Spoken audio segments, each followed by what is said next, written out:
మీకు 2009లో గుర్తుండి ఉంటుంది, అద్వానీ తప్పుకున్న తర్వాత రాజ్నాథ్ సింగ్ కు జాతీయ అధ్యక్ష పదవి ఇచ్చారు. ఇచ్చి 2009లో ప్రధానమంత్రి అభ్యర్థిగా మళ్ళీ ఎల్కే అద్వానీ అనౌన్స్ చేశారు. 2004లో వాజ్పేయి ఓడిపోయారు ప్రధానమంత్రిగా. 2005 తర్వాత ఆయన ఆరోగ్యం బాగాలేదు, ఇంకా ఆయన ఆల్మోస్ట్ రిటైర్మెంట్ తీసుకున్నారు. జిన్నా మీద కామెంట్ చేసిన తర్వాత ఎల్కే అద్వానీ తప్పించేశారు. భారతీయ జనతా పార్టీ అధ్యక్ష బాధ్యతలను తప్పించి రాజ్నాథ్ సింగ్ ఇచ్చారు. అప్పుడు రాజ్నాథ్ సింగ్ ఉత్తరప్రదేశ్ ముఖ్యమంత్రిగా పనిచేశారు, వ్యవసాయ మంత్రిగా కూడా వాజ్పేయి కేబినెట్ లో పనిచేసిన వ్యక్తిని ఇచ్చారు.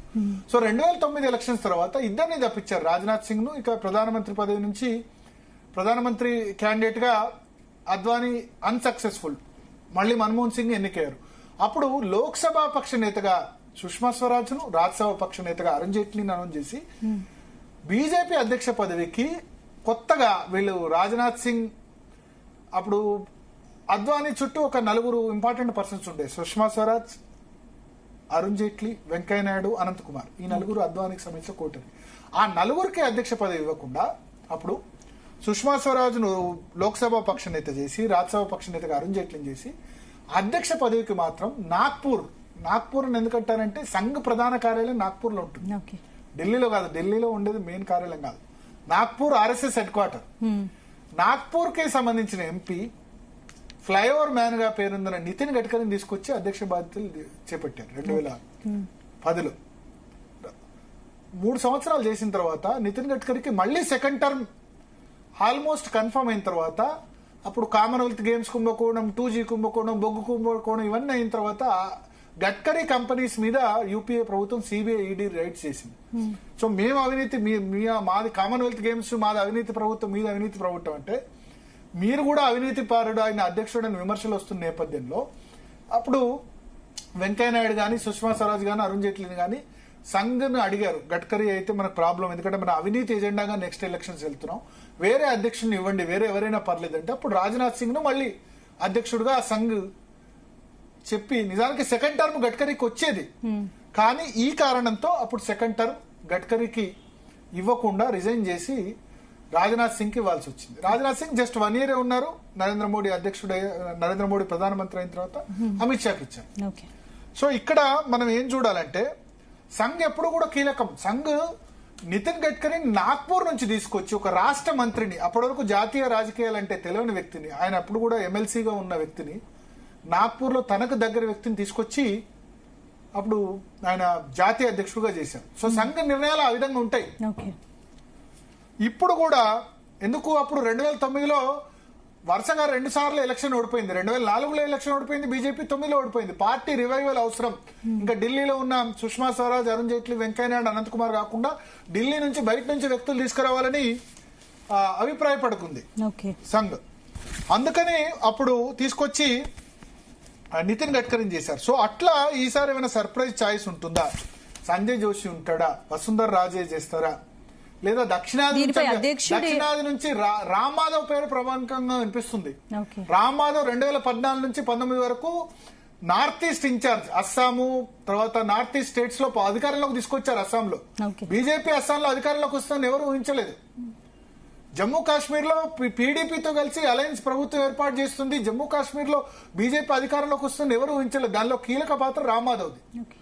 ఆ 2 రాష్ట్రాల్లో కూడా ఆయన తీసుకొచ్చారు. హిమంత బిశ్వా శర్మని అక్కడ కాంగ్రెస్ పార్టీలో తీసుకొచ్చి సర్వానంద్ సోనోవాల్ని వేరే పార్టీ నుంచి 2011లో జాయిన్ అయిన వ్యక్తిని ముఖ్యమంత్రిగా చేసిన చరిత్ర రామ్ మాధవ్ది. సో రామ్ మాధవ్ కూడా సంఘకు 2019 తర్వాత 2019 మధ్యలో ఆయన ఒక స్టేట్మెంట్ ఇచ్చారు, బీజేపీకి ఫుల్ మెజార్టీ రాకపోవచ్చని ఎన్నికల జరుగుతున్న టైంలో ఇచ్చారు. అది నరేంద్ర మోడీకి, అమిత్ షాకు బాగా కోపం తెప్పించింది. అందువల్ల రామ్ మాధవ్ అప్పటి వరకు ఇంపార్టెంట్ గా జనరల్ సెక్రటరీగా ఉన్న వ్యక్తిని పూర్తిగా రామ్ మాధవ్ పక్కన పెట్టేశారు. రామ్ మాధవ్ కి పార్టీలో ఏ పదవి ఇవ్వకపోతే అప్పుడు మళ్ళీ సంఘ్ ఫుల్ టైమర్ గా రామ్ మాధవ్ వెళ్లిపోయిన పరిస్థితి. 5 సంవత్సరాలు రామ్ మాధవ్ కి ఏ పదవి ఇవ్వలేదు.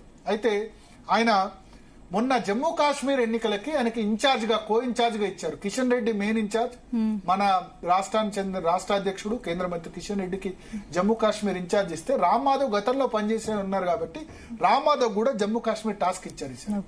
సో ఇప్పుడు రామ్ మాధవ్ అధ్యక్షుడిగా చేస్తారని టాక్ వినబడుతుంది. దక్షిణాది వాళ్ళ అధ్యక్ష పదవి చేపడితే కనుక చాలా పేర్లు వినిపిస్తున్నాయి. మురళీధర్ రావు పేరు వినిపిస్తుంది. మురళీధర్ రావు కూడా సంఘ్ అంటే సంఘకు మురళీధర్ రావు అంటే చాలా ఇష్టం. కానీ నరేంద్ర మోడీ అమిత్ షా ఆయన పక్కన పెట్టారు. ఆయనకి రాజ్యసభ సభ్యత్వం ఇవ్వలేదు. కర్ణాటక ఇన్ఛార్జ్ ఉన్నారు, మధ్యప్రదేశ్ ఇన్ఛార్జ్ గా ఉన్నారు. మొన్న మల్కాజ్గిరి టికెట్ కూడా ఇవ్వలేదు. అక్కడ ఈటెల రాజేందర్కు టికెట్ ఇచ్చారు. సో మురళీధర్ రావు, రామారావు అంటే సంఘకు ప్రత్యేకమైన అభిమానం. దక్షిణాది నుంచి అవకాశం వస్తే వాళ్ళిద్దరిట్లో జాతీయ అధ్యక్ష పదవి ఎవరో వాళ్ళకు ఉండొచ్చు. సంఘ్ ఇష్టలైన వాళ్ళకు అన్నామలై పేరు వినిపిస్తుంది. కానీ బయట నుంచి వచ్చిన వ్యక్తుల్ని అంత ఈజీగా జాతీయ అధ్యక్ష పదవి ఇవ్వరు. మరి పురంధేశ్వర్ పేరు, ఇట్లా చాలా పేర్లు వినిపిస్తున్నాయి. కిషన్ రెడ్డి పేరు కూడా వినిపిస్తుంది. కిషన్ రెడ్డి ఫుల్ టైమర్ ఇక్కడే కాబట్టి, పార్టీ కార్యాలయం నుండి పుట్టి పెరిగారు కాబట్టి కిషన్ రెడ్డి కూడా ఛాన్స్ ఉంది. మోస్ట్లీ జాతీయ అధ్యక్ష పదవి సంఘతో సంబంధం ఉన్న వాళ్ళకి ఇస్తారు. నాన్ సంఘ్ వాళ్ళకి ఇంతవరకు జాతీయ అధ్యక్ష పదవి ఇచ్చింది లేదు. మీరు చూసుకోండి ఎప్పుడైనా. సో చాలా మంది అంటారు నిర్మలా సీతారామన్ అంటారు. నిర్మలా సీతారామన్ కూడా పార్టీలో 2006లో జాయిన్ అయ్యారు. సంఘ్ రిలేటెడ్ కాదు, బట్ ఆమె మనకు జేఎన్యూలో చదువుకున్నారు. కాబట్టి ఇక్కడ పార్టీ అధ్యక్ష పదవి విషయంలో సంఘ్ మాట గనక నెగ్గితే గనక మోడీకి ఇబ్బంది పడకపోవచ్చు. కానీ ఒక సంఘర్షణ అయితే ఖచ్చితంగా జరుగుతుంది. జూన్ నుంచి ఏప్రిల్ 20 వరకు కూడా డిసైడ్ కాలేదంటే దీన్ని చాలా మంది బీజేపీ నేతలు ఖండించవచ్చు. ఏం మాకు సంఘకు విభేదాలు లేవు అని చెప్పొచ్చు, ఆన్ రికార్డ్ చెప్పొచ్చు. కానీ ఆఫ్ ది రికార్డ్ జరుగుతుంది. ఒక సంఘర్షణ అయితే ఖచ్చితంగా జరుగుతుంది. ఎవరికి అధ్యక్ష పదవి, మోడీ రిటైర్మెంట్ అయితే నేను స్పెక్యులేషన్ అంటాను. రిటైర్మెంట్ కమ్మన్నారని చెప్పి. ఇప్పుడు కాదు, అది ఎప్పుడు వస్తున్నది 2025 సెప్టెంబర్ 17. అయితే అధ్యక్ష పదవికి సంఘ విషయంలో మోడీ అమిత్ షా ఒప్పుకుంటున్నారా ఒప్పుకోవట్లేదా? కానీ సంఘ పట్టుబడితే ఎవరు ఒప్పుకోక తప్పదు. అద్వానీ అంతటి వ్యక్తినే రిజైన్ చేయమని చెప్పారు.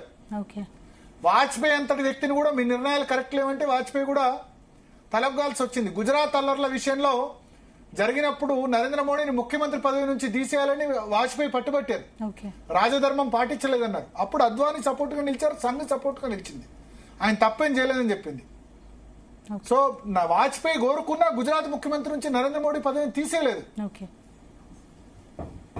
సో సంఘ్ పట్టుబడితే నితిన్ గడ్కరీ లాంటి మహారాష్ట్ర నుంచి అప్పటి వరకు మహారాష్ట్ర రాజకీయాలు తెలిసిన వ్యక్తిని చేశారు.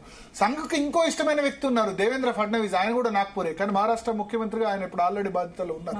కాబట్టి ఆయనకి ఇప్పుడు జాతీయ అధ్యక్ష పదవి ఇవ్వకపోవచ్చు. బట్ ఎప్పటికైనా జాతీయ అధ్యక్ష పదవికి, ప్రధానమంత్రి పదవికి దేవేంద్ర ఫడ్నవీస్ గట్టి పోటీదారుగా ఉంటారు. ఎప్పుడు క్లారిటీ వచ్చే అవకాశం ఉంది భరత్? సో నాకు తెలిసి అదే ఇది జూన్ నుంచి చెప్తూ వస్తున్నారు క్లారిటీ అని. ఇవాళ ఏప్రిల్ 20 దాకా వచ్చింది.